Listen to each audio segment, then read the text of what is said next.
I suggest that you leave very quickly and very, very quietly. Or you can stay for the extreme violence that is coming your way.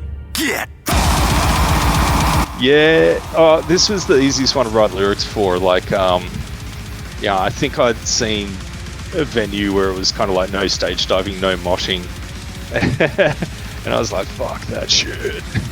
And just kind of like did a song not only about, heading off in the complete opposite direction of that full pro pit violence kind of like song about, just wrecking venues so hard that, everyone dies. And obviously tongue in cheek. But yeah, a lot of the songs were kind of like jigsawed together, and it took a long time to write. But that one was one of the ones where as soon as I heard the music from Matt, I was kind of like, this is awesome. Like, the chorus was just sitting there. Like, there's any amount of things I could have done there and it would have sounded fucking fantastic. So,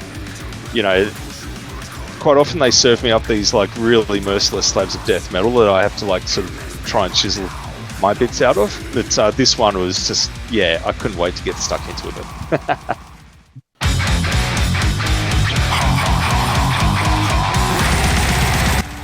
Alright, so Matt's into making puns these days, and this is one of the two on the album. It was really funny because obviously the lyrics have nothing to do with beating back to life. I just kind of like had to mix and match that. Let me see. So obviously it's because we're all old. We remember how things were in the 90s. So we were just doing the song, just ripping on everyone under the age of 30 and their musical taste and how they've they've never done tape trading, and most of them haven't been in a fucking record store. And just full elitist gatekeeping. Like, whenever we see sort of like someone go, don't do that, that's bad, we kind of like go, all right, in praise of that, and that's one of those songs. It also kind of like, for me, when I heard the music, really set the tone for how a lot of the album was going to go. Like, I think they've been listening to a fair bit of Old Angel Corpse when it came to this one, so yeah. I am loving the idea of, as someone who's only 38 and was 7 years old in 1992, I am still loving the idea of just shitting on anyone who got into metal after 92, myself included. We're all posers. Yeah. We should all be punished, really. One of the things that never fails to amuse me with Werewolves is, like, for how hard I just, like, rip on people. Everyone goes, that's great. Yeah, I know you're talking about me, but, like, that's wonderful. And I'm like, I am waiting for the day someone goes, hey, Sam Bean, fuck you and fuck Werewolves. And, like, here's a hashtag about, like, what you guys are. And, like, we're going to try and cancel you now. And, Well, you got to remember, you supported a band last year that gave me possibly the most angriest reaction ever to a thumbnail. And that was Archspire, and the quote, which you may have seen around the traps, was, girls don't go to metal shows. That was the quote. Holy shit, did we kick the hornet's nest? Oh, yeah. Ollie said that? Yeah. Here's the funny thing, like, you sit down with him, he's the nicest, most tolerant guy, but he, more than anyone else, he knows what I told you earlier, which is when you interview, you gotta have a persona, you gotta, like, fucking entertain, you gotta say some shit, like, people, they aren't gonna, like, sort of want to see your interview if, like, the byline for it is like, I feel that we did a good job on this album and that it will appeal to all genders, colours, races and sizes. Like, just no. Like, fucking no. So yeah, he understands the mission. Yes, he definitely understood the assignment, yes.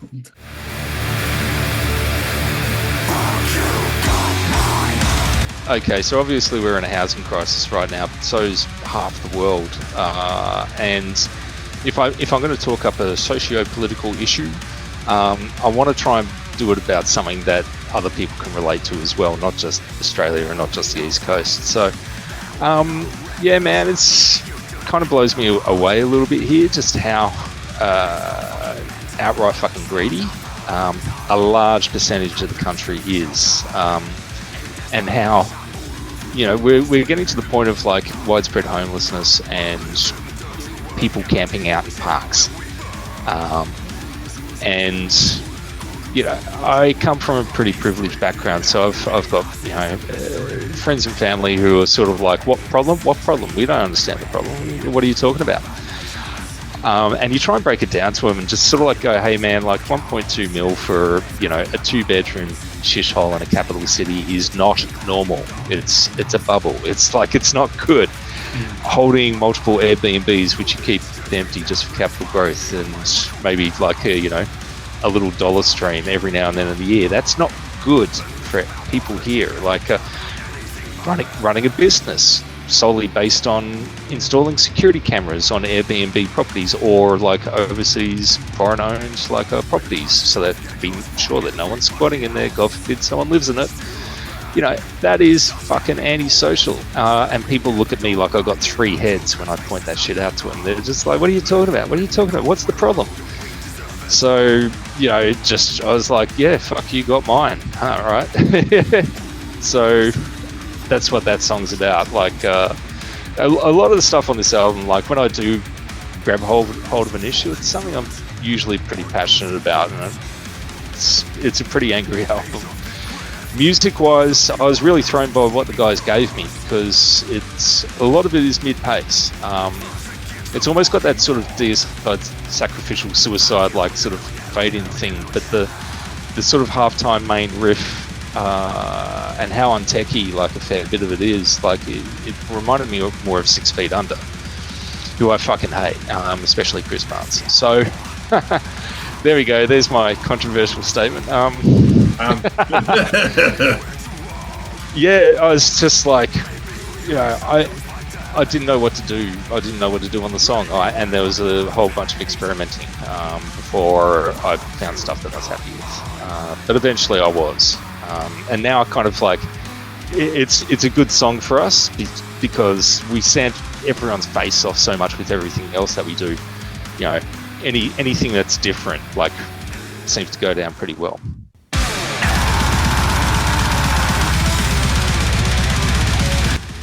Alright, so we're back to just like sanding and blasting again.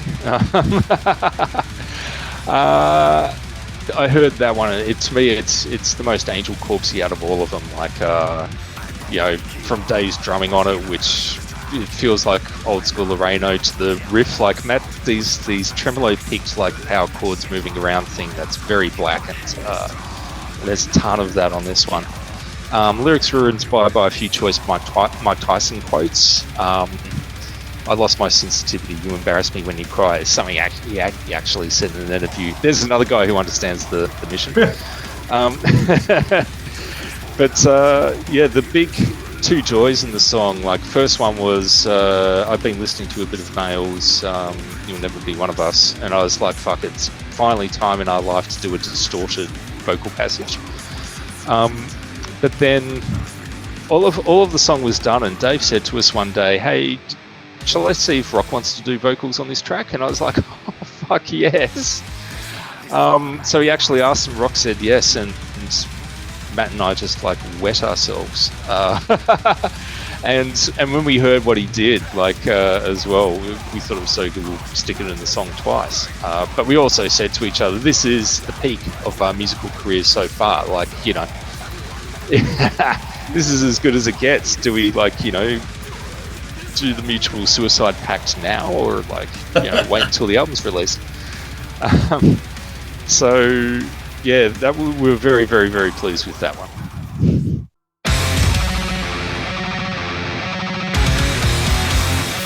Been disappointed by a lot of people over the years, and especially the last few years. I don't do well in groups. Werewolves is probably like the only sort of like small group of people I've worked with on anything where I didn't end up like just getting chucked or disappointed. So it's a little bit about that, just yeah, the joy of being by yourself and self-reliant. Yeah. It's yeah, it's a pretty fucking Vader song, that one. I'm right there with you. My wife is literally the only person that I want to be around for longer than longer than 20 minutes at a time. But yeah. Oh yeah, and the older you get as well, the more you just kind of like people just disappoint you one after the other, and that circle just gets smaller and smaller and smaller. But also, you know, I guess more reliable the smaller it is. I don't go that much.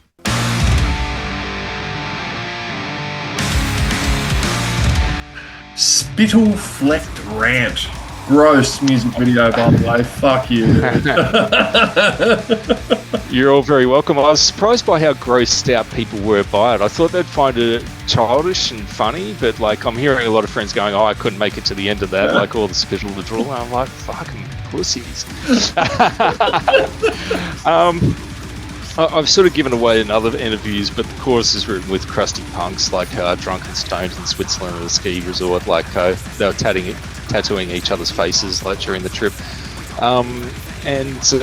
Yeah, kind of like no internet, very little electricity there, and we were kind of like just writing a lot of paper and pens in the place. So we'd like draw pictures and write lyrics and do exquisite corpse and, you know, all those sort of fun things you do when, you know, shit's pretty uncivilized. Yeah, that's where the chorus came from. But yeah, a lot of it is just about people's foolish political choices. Yeah.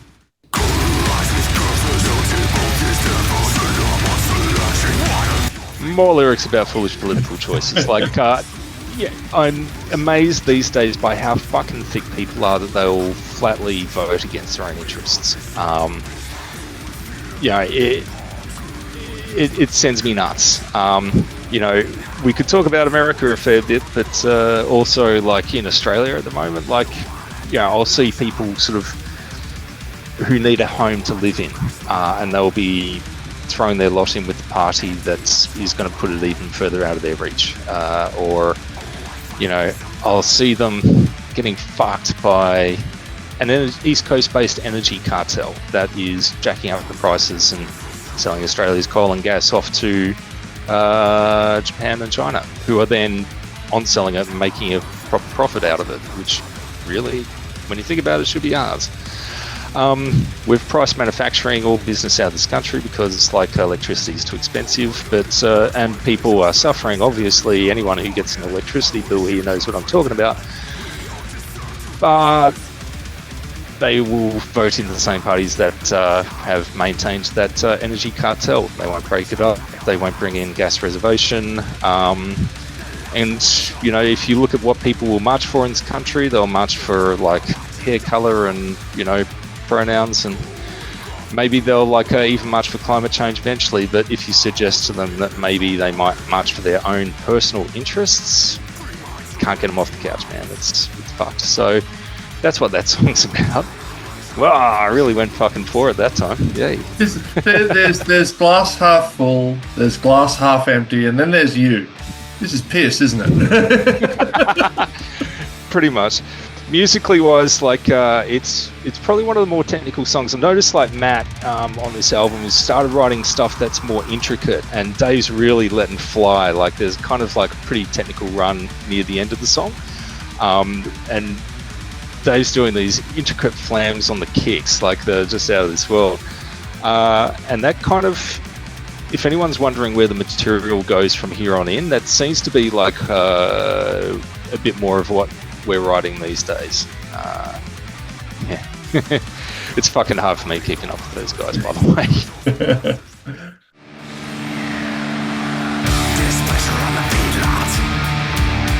By the way, song title of the year, Under a Urinal Moon. Ta-da! Matt. Yeah, it's a blackened song, this one, or as close as black metal as we get. We've got Faustian these days, so we sort of like managed to dump our full black metal load pretty much into that. But it's the obligatory slow and blackened song on the album. I like it. It was another one where when I got the second half of it, and I was trying to work out what to do vocally, I was just like fucking flummoxed. And we listened to a lot of Bestial Warlusts. We think Vengeance War Till Death is just the best thing ever, and everyone needs to listen to it non-stop. But I was kind of like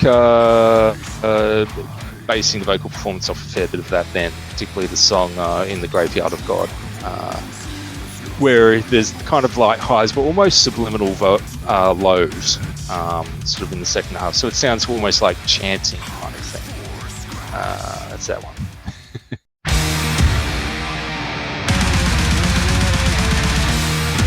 Stay Down. Well, there was another band called Salem that did a song called Stay Down, and I thought, well, that's too hard a fucking song title for you guys. We need to have that.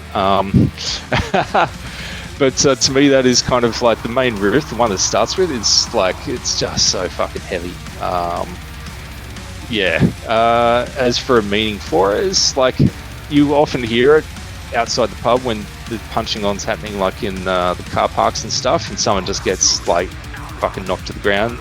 Some guy's like, fucking stay down! There's something about that phrase, stay down, that it's got a ring to it. It's got a very nasty, vicious ring to it.